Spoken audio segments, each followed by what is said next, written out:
Hello दोस्तों, level up your life channel में आपका स्वागत है।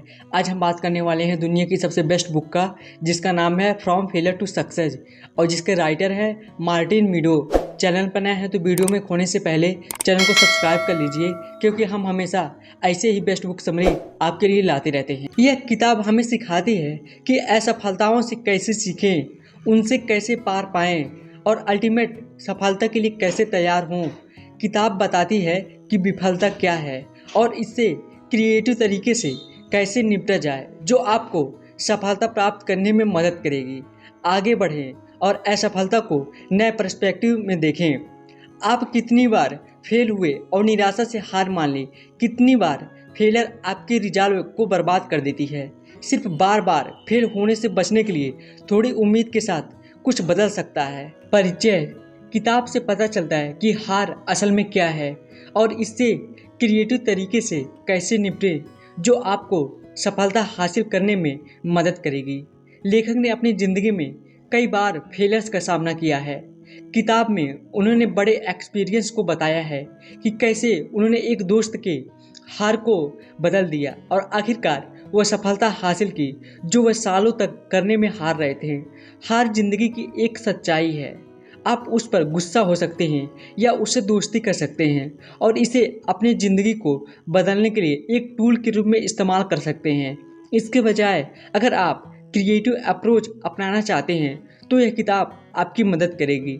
आप भी मेंटल फ्लेक्सिबिलिटी विकसित कर सकते हैं और हार को सफलता में बदल सकते हैं। पार्ट 1, आपकी फेलियर की परिभाषा क्या है। फेलियर का सीधा मतलब यह है कि जब आप किसी घटना से कुछ सीखने में फेल होते हैं तो वह आपका फेलियर है। अगर आप लगातार अपने कंफर्ट जोन से बाहर निकलते हैं और नई चीज़ों को आजमाते हैं तो आप हमेशा कुछ नया सीखेंगे और यह आपको मजबूत बनाएगा और आपको अपने लॉन्ग टर्म गोल्स को हासिल करने में मदद करेगा। यह आप ही हैं जो यह काबू करते हैं कि फेलियर का आपके भविष्य पर कितना असर पड़ेगा। आप फेलियर के बारे में अपने भरोसे को बदलने के लिए इस किताब में बताए मेटाफोर्स का इस्तेमाल कर सकते हैं। आप फेलियर के बारे में 3 पावरफुल मेटाफोर्स का इस्तेमाल कर सकते हैं। एक भूल भुलैया को नेविगेट करने के लिए फेलियर के बारे में सोचना, जिसमें हर एक फेलियर आपको अंत के करीब पहुंचने में मदद करता है। फेलियर को एक स्कल्पचर टूल के रूप में देखना और फेलियर को एक ऐसा फिल्टर मानना जो उन लोगों को ख़त्म कर देता है जो डेडिकेटेड नहीं होते हैं। फेलियर से सीखना। अगली बार जब आप फेल होते हैं तो गुस्सा, निराशा, डिस्करेजमेंट या सेल्फ गिल्ट को छोड़ने के टेम्पटेशन को न अपनाएं। नेगेटिव भावनाओं को प्रोसेस करने के लिए खुद को समय दें और फिर उन लेसन की एक लिस्ट बनाएं जो आपने अपने डिजायर रिजल्ट तक नहीं पहुंचने से सीखी है। पार्ट 2, 7 तरह के फेलियर्स और उन्हें कैसे संभालें। फेलियर नंबर 1, एक फेलियर से डील करना जिसे आप रोक नहीं सकते। पहला माइनर तरह का फेलियर है जिसे आप रोक नहीं सकते, पर इसे बेहतर तरीके से संभालने के लिए आप बहुत कुछ कर सकते हैं। सबसे पावरफुल अप्रोच स्टोइसिज्म यानी कि वैराग्य की फिलॉसफी को अपनाना है। मतलब अगर आपके कुछ कंट्रोल से बाहर है तो आपको इसे स्वीकार करने और आगे बढ़ने की ज़रूरत है। अनकंफर्टेबल बदलाव स्वीकार करें। अपनी भावनाओं को न टालते हुए जानबूझकर बदलाव को अपनाने का अभ्यास करें। सिर्फ बाहर निकलने या इनकार करने से चीज़ें खराब हो जाती हैं और खुद को याद दिलाएं कि कुछ चीज़ें आपके बस में नहीं है और यह असल में आपके लिए आराम का सोर्स बनना चाहिए, क्योंकि मैटर सेटल्ड है और आप आगे बढ़ने के लिए स्वतंत्र हैं। नंबर 2, अनरियल उम्मीदों के कारण फेलियर से निपटना। दूसरा माइनर तरह की फेलियर अनरियल उम्मीदों के कारण फेलियर है। कुछ लोग एक ऐसे चक्र में फंस जाते हैं जिसमें वे बिना मतलब की उम्मीदें रखते हैं और वे फेल हो जाते हैं। फिर से कोशिश करते हैं और जो कुछ वे हासिल कर सकते हैं उसके साथ अनरियल होने के कारण फिर से फेल हो जाते हैं। इस फेलियर को होने से रोकने के लिए कुछ उपाय दिए गए हैं। नंबर 1, गोल तय करने से पहले रिसर्च करें। बेवकूफ़ी अनरियल उम्मीदों की ओर जाती है जो आपको फेलियर की ओर ले जाती है। जब आप नए हो तो सावधान रहें। मान लें कि आप एवरेज रिजल्ट हासिल करेंगे और जादू होने के बजाय प्रूवन स्ट्रेटजी पर ध्यान करें। नंबर 2, अगर आपकी आज के स्ट्रेटजी काम नहीं कर रही है तो अपना अप्रोच बदलने के लिए तैयार रहें। जब आपका अप्रोच इफेक्टिव नहीं होता तो जिद्दी होना काम नहीं करेगा। नंबर 3, स्वीकार करें कि चीज़ें शायद कभी भी प्लानिंग के अकॉर्डिंग चलती हैं। आपको अपने गोल्स तक पहुंचने में काफ़ी समय लग सकता है और आप शायद कम समय में जो हासिल कर सकते हैं उसे कम करके आंकेंगे, इसलिए सब्र रखें। नंबर 3, ध्यान की कमी के कारण फेलियर से निपटना। तीसरा माइनर तरह का फेलियर ध्यान की कमी के कारण होता है। जब भी आप कई अलग अलग गोल्स पर अपना ध्यान लगाते हैं तो आप अपने परफॉर्मेंस में रुकावट डालेंगे। यह आपको तेज़ी से फेलियर की ओर ले जाएगा, क्योंकि कम जरूरी ऑब्जेक्टिव्स को छोड़े बिना जरूरी गोल्स तक पहुंचना इम्पॉसिबल है। इस तरह की फेलियर से बचने के लिए बड़े गोल को प्रायोरिटी दें और अपनी ज़्यादातर एनर्जी उन्हें पूरा करने में लगाएं। सफलता के लिए अपना ध्यान सीमित करना बहुत ज़रूरी है। बोरियत को गले लगाएं और उन चीज़ों से चिपके रहें जो आपके लिए अच्छा काम कर रही हैं, भले ही वे अब उतनी रोमांचक न हो जितनी शुरुआत में थी। नंबर 4, डर से प्रेरित फेलियर से निपटना। फेलियर डर से ड्राइव होता है। इसे अनजान डर, रिजेक्शन का डर, अपनी पहचान खोने का डर और रिश्ते खोने के डर में बांटा जा सकता है। अनजान डर और रिजेक्शन के डर से निपटने के दौरान इसे रोकने का अकेला तरीका यह है कि आप अपने आप को उन मुश्किल और अनकंफर्टेबल सर्कमस्टेंसेस में डालें जिनमें आप अनजान या रिजेक्शन का सामना करते हैं। जितनी बार आप इसे करेंगे आप इसके साथ उतने ही आसान होंगे। जल्द ही आप सीखेंगे कि असुविधा की उन नापसंद भावनाओं के बावजूद कैसे काम करना है और डर आपकी ज़िंदगी में एक पैरालाइजिंग फैक्टर बनना बंद कर देगा। जब आप अपनी पहचान खोने के डर से फेल हो जाते हैं तो ऐसा इसलिए होता है क्योंकि आपकी ज़िंदगी के कुछ नेगेटिव पहलू होते हैं जिन्हें आप खुद को मानते हैं। नंबर 5, आत्म तोड़फोड़ के कारण फेलियर से निपटना। पांचवी तरह का फेलियर आत्म तोड़फोड़ के कारण होने वाला फेलियर है। जब किसी इंसान में अपने डर का सामना करने के लिए सेल्फ कॉन्फिडेंस की कमी होती है या भरोसा ही नहीं होता कि वे किसी दिए गए गोल को हासिल कर सकते हैं, या इससे भी बेहतर एक इंसान के रूप में अपनी वैल्यू पर भरोसा नहीं करते, तो वे अपनी कोशिशों के साथ कंप्रोमाइज़ करेंगे। नंबर 6, बेसब्री के कारण फेलियर से निपटना। लोग अक्सर इसलिए फेल हो जाते हैं क्योंकि वे बेसब्र होते हैं। स्लो प्रोग्रेस से निराश होकर वे या तो हार मान लेते हैं या वे एक अनस्टेबल पीस तय कर लेते हैं। दोनों ही मामलों में कामयाबी की तुलना में फेलियर की ज़्यादा पॉसिबिलिटी होती है। अगर आप अक्सर इसलिए फेल हो जाते हैं क्योंकि धीमी प्रोग्रेस आपको डिस्करेज करती है, तो गोल तक पहुंचने पर ध्यान करें, ना कि सिर्फ एक तय टाइम लिमिट के अंदर उस तक पहुंचने पर। टाइम लिमिट आपकी ज़िंदगी को डायरेक्ट नहीं कर सकती। सावधान रहें कि दूसरों से अपनी तुलना ना करें या गुस्सा ना हो कि आप फेल हो जाते हैं जबकि दूसरे जीत जाते हैं। हो सकता है कि आप एक चीज़ में दूसरों की तरह अच्छे ना हो, लेकिन किसी और चीज़ में उनसे बेहतर परफॉर्म करें। लंबे समय में आपके पास उन लोगों से बेहतर परफॉर्म करने की एक ज़्यादा पॉसिबिलिटी हो जाएगी, इसलिए अपने टैलेंट को हल्के में ना लें। नंबर 7, सेल्फ लाइसेंसिंग के कारण फेलियर से निपटना। सेल्फ लाइसेंसिंग एक ऐसी चीज़ है जिसमें एक अच्छे बिहेवियर वाले इंसान के नेगेटिव बिहेवियर में शामिल होने की ज़्यादा पॉसिबिलिटी होती है, जैसे वज़न घटाना। ऐसे में ध्यान दें कि आप एक्सरसाइज के बाद क्या खाते हैं। वर्कआउट के दौरान ज़्यादा कैलोरी वाली फूड्स को बहुत ज़्यादा न लें। कभी कभी लोग इसे ज़रूरत से ज़्यादा खा लेते हैं, जिससे एक्सरसाइज उनके वज़न घटाने के बजाय वज़न बढ़ाने में कंट्रीब्यूशन करने लगती है। जब हेल्थ की बात आती है तो हेल्दी खाने के बारे में आंख बंद करके यकीन ना कर लें सिर्फ इसलिए कि खाना किसी हेल्दी लेवल के साथ आता है। इसका मतलब ये नहीं है कि असल में आपके लिए हेल्दी है, इसलिए वही खाएं जिससे आपको सच में हेल्दी रहने में मदद मिल सके। Part 2, success friendly mindset develop करने और मेंटेन रखने के लिए 5 रूल्स। नंबर 1, आपको अपनी ज़िंदगी मुश्किल तरीके से जीना चाहिए और लगातार अनसर्टेनिटी को अपनाना चाहिए। आपकी ज़िंदगी की क्वालिटी इस बात पर निर्भर करती है कि आप डर और अनसर्टेनिटी से निपटने में कितने अच्छे हैं। इसलिए एश्योर करें कि आप अनकंफर्टेबल सिचुएशन से बचने की बजाय उससे लड़ें हालांकि हमेशा ऐसी सिचुएशन में खुद को रखना मज़ेदार नहीं होता है, लेकिन यह आपकी ज़िंदगी में ज़्यादा सफलता को अट्रैक्ट करने के लिए सबसे अच्छे तरीकों में से एक है। नंबर 2, आपको अपने ईगो को बीच की उंगली दिखाना चाहिए। जब आप कुछ नया सीख रहे हों तो शर्मिंदगी का डर आपके दिमाग में नहीं होना चाहिए। अगर आप बेवकूफ़ ना बनने के डर से फिर से कोशिश नहीं करते हैं तो आप असल में एक असफलता की राह पर जा रहे हैं। अपने फेलियर्स को सीरियस न लें। अगर आप कुछ नया सीखते समय बेवकूफ़ दिखने से बचकर अपने ईगो को प्रोटेक्ट करते हैं तो अपने आप को एक ऐसी सिचुएशन में डालें और इस बारे में चिंता करने के बजाय कि दूसरे आपके बारे में क्या सोचते हैं, बस फिर से कोशिश करें। नंबर 3, खुद को सफलता के काबिल महसूस करें। अगर आपको भरोसा नहीं है कि आप सफलता के काबिल हैं तो आप अपनी कोशिशों को बर्बाद कर देंगे।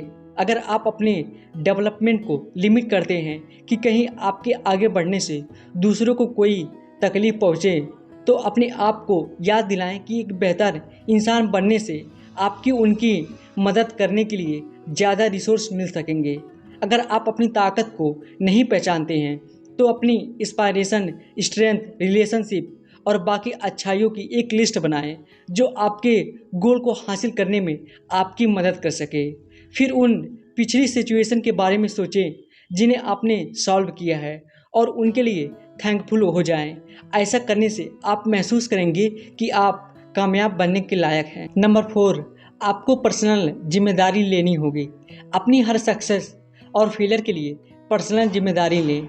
यह सभी सक्सेसफुल लोगों द्वारा अपनाई जाने वाली स्पेशलिटी है, जिम्मेदारी स्वीकार करना। इसके लिए इन 4 स्टेप को फॉलो करें। नंबर 1, पिछले एक्सपीरियंस के बारे में याद करें जिनसे आप निकल आए थे। नंबर 2, अपने कम से कम पिछले किसी एक फेलियर को याद करें जिसकी वजह आप बाहरी किसी फैक्टर को मानते हैं। नंबर 3, उन ऑप्शंस को अपनाएं जो आपको प्रेजेंट और फ्यूचर में चैलेंजिंग रहने में योगदान दें। नंबर 4 और आखिर में अपनी वोकैबुलरी से मेरे पास कोई ऑप्शन नहीं है जैसे शब्द को हटा दें और इसके बदले में यह जोड़ें कि मैं इसे कर सकता हूँ। नंबर 5, आप जो चाहते हैं उसे पहचानें और इसके बाद आगे बढ़ें। आप अपनी ज़िंदगी में जो चाहते हैं उसे आपको पहचानना चाहिए और उसके पीछे जाना चाहिए। अपनी ज़िंदगी के बारे में साफ नज़र रखने से आपको सही मौके पर ध्यान देने और उनका फ़ायदा उठाने में मदद मिलेगी। लेकिन अगर आप ऐसा नहीं करते हैं तो अवसरों का फ़ायदा न उठाकर सफल नहीं बन सकेंगे और आपको ज़िंदगी के बारे में केवल अफसोस रह जाएगा। अपना खुद का एक विज़न बनाएं कि आप अपनी पूरी ज़िंदगी को कैसे जीना चाहते हैं और उन गोल्स की एक लिस्ट बनाएं जिन तक आप पहुंचना चाहते हैं ताकि सही मौके के सामने आने पर उन्हें पहचानने में मदद मिले। अपनी हेल्थ, रिलेशनशिप, मनी और पूरी ज़िंदगी को ध्यान में रखकर अपना विजन बनाएं। पार्ट 3, फेलियर से निपटने और बाउंस बैक करने के लिए 5 स्टेप प्रोसेस। स्टेप 1, फेलियर को प्रोसेस करें। फेलियर से निपटने के लिए पहला स्टेप इसे प्रोसेस करना है। फेलियर आपको कमज़ोर महसूस कराता है और यह ज़िंदगी को चुभेगी भी। यह इस हद तक हो सकता है कि शायद आप रिजाइनेशन देने की सोचें या बहुत उदास महसूस करें। यह सब मामूली है और आपको इन भावनाओं को नकारना नहीं चाहिए। जब आप फेल होते हैं तो आप शायद शून्य हो जाते हैं, इससे इनकार करते हैं और इसकी वजह से होने वाली भावनाओं को दबा देते हैं। ऐसे में कुछ लोग हैरान होते हैं और अगली बार सफल होने की आशा खो देते हैं। इसके बजाय फेलियर से निपटने के लिए जो हुआ उसे एक्सेप्ट करें और आगे बढ़ें। इंसान को इमोशनल डाइवर्सिटी की ज़रूरत होती है।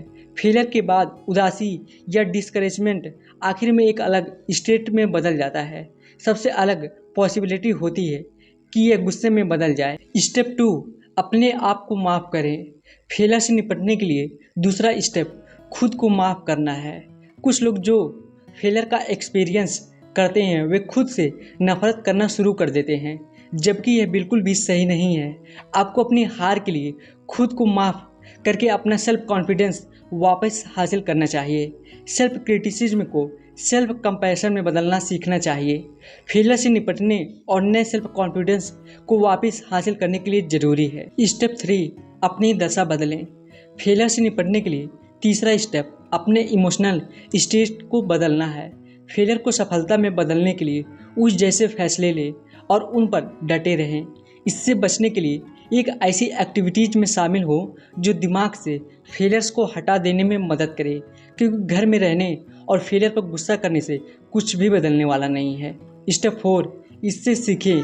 फेलियर से निपटने के लिए चौथा स्टेप अपने फेलियर से सीख लेना है। इसे शुरू करने के लिए अपने फेलियर से सीखे गए लेसन की एक लिस्ट बनाएं। फिर एक ऐसा तरीका ढूंढने की कोशिश करें जो आपको अपना नज़रिया बदलने और अगली कोशिश में सक्सेसफुल होने में मदद कर सके।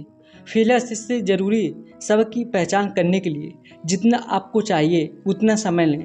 अपने गोल्स पर काम करना फिर से शुरू करने के लिए फेलियर का एनालिसिस करने में कुछ दिन बिताना सिर्फ उसी अनजान कारण की वजह से फिर से फेल होने से बेहतर है। इसलिए अपने ज़रूरी सबक को पहचानने और फिर से गोल के लिए सही तरीके से काम करना शुरू कर दें। स्टेप 5, अपनी कोशिशों को फिर से शुरू करें। फेलियर से उबरने का पांचवा और आखिरी स्टेप अपनी कोशिशों को फिर से शुरू करना है। यह पॉसिबल है कि आप यह महसूस करने पर कुछ शुरुआती रिलक्टेंस महसूस करेंगे कि आप वापस वहीं हैं जहां से आपने शुरुआत की थी, लेकिन जब आप पहली बार कुछ छोटी जीत हासिल कर लेंगे तो आपके फेलियर को जल्दी से ख़त्म करने में आपको मदद मिलेगी। पार्ट 4, चलते रहने के लिए स्ट्रेंथ को बिल्ड करने के लिए 3 मास्टर स्ट्रेटजी। स्ट्रेटजी 1, एक पैशन डेवलप करें। चलते रहने के लिए आपके पास एक लॉन्ग टर्म रेजोल्यूशन होना चाहिए। इसे बनाने का सबसे अच्छा तरीका एक लॉन्ग टर्म पैशन डेवलप करना है जो आपको चुनौतियों के बावजूद लगातार बने रहने के लिए इंस्पायर कर सके। जब लंबे समय तक आप काम करेंगे तो यह आपकी दिमागी शक्ति को बनाए रखने में आपकी मदद करेगा। साथ ही आप खुद के साथ अच्छा महसूस कर रहे होंगे। एक ऐसा पैशन डेवलप करें जो आपको कंफर्ट जोन से बाहर कदम उठाने के लिए मजबूर करे और एक ऐसा सपोर्ट दे जिनसे आप बाकी गोल्स पर काम करते समय इम्प्लीमेंट कर सकें। एक सक्सेसफुल इंसान बनने के लिए यह एक पावरफुल मास्टर स्ट्रेटजी है। स्ट्रेटजी 2, एक्सपेरिमेंटल अप्रोच बनाएं। चलते रहने के लिए ताकत बनाने के लिए आपको एक्सपेरिमेंटल अप्रोच को अपनाना होगा। जब भी आप ऊंची उम्मीदें बनाते हैं और मानते हैं कि आप हार नहीं मान सकते, तो आप अपने आप को एक नॉकआउट जैसे निराशा के झटके के लिए तैयार करते हैं। जब आप इस बिहेवियर को बार बार दोहराते हैं तो आप अपनी इच्छा शक्ति के संसाधनों को तेज़ी से खत्म कर देंगे। स्ट्रेटजी 3, रिजल्ट की परवाह किए बिना वैल्यू ढूंढें। अक्सर चलते रहना मुश्किल होने का मेन कारण यह है कि आपको लगता है कि आप जो कर रहे हैं वह बेकार है। यह समझ में आता है कि जब कोई आपको रिजल्ट नहीं मिलता है तो आप निराश हो सकते हैं। यह नॉर्मल है, क्योंकि आखिर कौन कुछ ऐसा करना जारी रखना चाहेगा जो बेकार है। यह लॉजिक अपने आप में समझ आता है, लेकिन आपकी कोशिश शायद ही कभी बेकार होती है। यहाँ तक कि अगर आपको ऐसा लगता है कि आप कोई प्रोग्रेस नहीं कर रहे हैं तो आप जो कर रहे हैं उसमें लगभग हमेशा कुछ वैल्यू ऐड जरूर होती है। आपको इसकी पहचान करनी चाहिए। पहचान करने से आपको आगे बढ़ने में मदद मिल सकती है। जब आप अपनी कोशिशों को पूरी तरह से समय की बर्बादी मानते हैं तो आप बिना किसी शक के निराश महसूस करेंगे और आगे बढ़ना नहीं चाहेंगे। कोई भी अपना समय या एनर्जी उन चीज़ों पर बर्बाद नहीं करना चाहता जो कोई रिजल्ट नहीं देते हैं। इसलिए यह जानना बहुत ज़रूरी है कि आपकी कोशिशें और उससे मिलने वाले रिजल्ट बहुत कीमती हैं। पार्ट 5, हार मानने के 4 कारण। रीजन 1, अगर यह आपके अनुकूल नहीं है तो इसे तुरंत छोड़ दें। अगर आप किसी चीज़ का सिर्फ इसलिए पीछा कर रहे हैं क्योंकि समाज आपको ऐसा करने के लिए कहता है, जैसे कि कॉलेज जाना है या किसी ऐसी जॉब में काम करने के मामले में जिससे आप नफरत करते हैं, तो आप उन रिसोर्सेज को बर्बाद कर रहे हैं जिन्हें अपनी ज़िंदगी में किसी वैल्यूएबल चीज़ के लिए खर्च कर सकते थे। अगर आप अपने गोल को मुख्य रूप से रोज़मर्रा की नेगेटिव भावनाओं से जोड़ते हैं तो आपको ऐसा करना छोड़ देना चाहिए, क्योंकि ऐसा ऑब्जेक्टिव क्लियरली आपकी पर्सनालिटी के मुताबिक नहीं होता है। गलत गोल पर काम करने से न सिर्फ आप उस ऑब्जेक्टिव को पूरा करने में लगाए गए समय और एनर्जी को खो देते हैं, साथ ही खोए हुए मौके और मिसमैनेज्ड रिसोर्सेज का भी अफसोस करना पड़ सकता है। ऐसा करने से आपका कोई फ़ायदा नहीं होने वाला, बल्कि आप सिर्फ अपने समय और एनर्जी को बर्बाद करेंगे। इसलिए वह चीज़ कभी ना करें जिसे करना आपको पसंद नहीं है। रीज़न 2, अगर आप अपने मनचाहे परफॉर्मेंस या अचीवमेंट के लेवल को हासिल नहीं करते तो हार मान लें। अपना गोल तय करते समय इस बात को डिफाइन करें कि आप अपनी कोशिशों से सेटिस्फाइड महसूस करने के लिए अचीवमेंट के किस लेवल तक पहुंचना चाहते हैं। अगर आपका परफॉर्मेंस अचीवमेंट से कम है तो या तो अपनी कोशिशों को बढ़ाएं या आपको हार मान लेनी चाहिए। अगर आप अपने गोल्स में इन्वेस्ट किए गए सही टाइम और बाकी संसाधनों के बाद अपने हासिल किए गए नतीजों से डिससेटिस्फाइड हैं और आपको सुधार की कोई पॉसिबिलिटी नज़र नहीं आती, ऐसे में आपको कुछ और ऐसा ढूंढना चाहिए जिसमें आप बेहतर हैं। जब आप अपने हासिल किए गए रिजल्ट से सेटिस्फाइड नहीं होते हैं तो हार मानने या इसे जारी रखने का फैसला आपकी उम्मीदों को मैनेज करने के लिए आपके सामने आता है। अगर आप अपनी उम्मीदों को कम करके अच्छा महसूस कर सकते हैं तो रुकने की ज़रूरत नहीं होती है, बस चलते रहें। लेकिन अगर आप लो स्टैंडर्ड को स्वीकार करने से इनकार करते हैं तो इन्हें छोड़ देना बेहतर होता है। रीजन 3, अगर आप सिर्फ डूबते हुए खर्चों के कारण चल रहे हैं तो हार मान लें। इकोनॉमिक्स और बिजनेस में एक संक कास्ट है, वह कास्ट होती है जिसे आप पहले ही खर्च कर चुके हैं और दोबारा हासिल नहीं कर सकते। जैसे अगर आप एक नॉन रिफंडेबल मूवी टिकट खरीदते हैं तो यह एक संक कास्ट है। अगर आप सब फिल्म नहीं देखना चाहते हैं तो एक लॉजिकल ऑप्शन यह होगा कि आप थिएटर ही ना जाएं। अगर आप जाते हैं तो आपको 2 बार नुकसान होगा, टिकट पर खर्च किए गए पैसों को खोने और समय बर्बाद करने का। आप ऐसी फिल्म देखने से अच्छा कुछ ज़्यादा खुशी वाला काम कर सकते थे। ज़िंदगी तब तक अच्छी होती है जब तक आप अपने ऑब्जेक्टिव की परवाह करते हैं। रीजन 4, अगर आप लगातार कैचअप करने से खेल रहे हैं तो हार मान लें। अगर आप अपने गोल्स के साथ लगातार पीछे रह जाते हैं तो शायद आप जिस गोल का पीछा कर रहे हैं वह आपके लिए उतना ज़रूरी नहीं है जितना आपको लगता है, या फिर आपको इस ऑब्जेक्टिव के लिए समय निकालने के लिए बाकी गोल्स को छोड़ना होगा। अगर आप अपने गोल्स के लिए समय निकाल नहीं पाते हैं लेकिन आपको बाकी काम करने के लिए समय मिल जाता है तो यह इस बात का साइन देता है कि आपकी इंस्पायरेशन काफ़ी मजबूत नहीं है या आपका ऑब्जेक्टिव अब आपके लिए प्रायोरिटी नहीं है। अगर आप अपने गोल पर काम करना चाहते हैं लेकिन बाकी चीज़ें लगातार आपका ध्यान भटका रही हैं तो आपको अपने ज़रूरी गोल्स के लिए समय निकालने के लिए उन चीज़ों को छोड़ना होगा जो आपका ध्यान भटका रही हैं।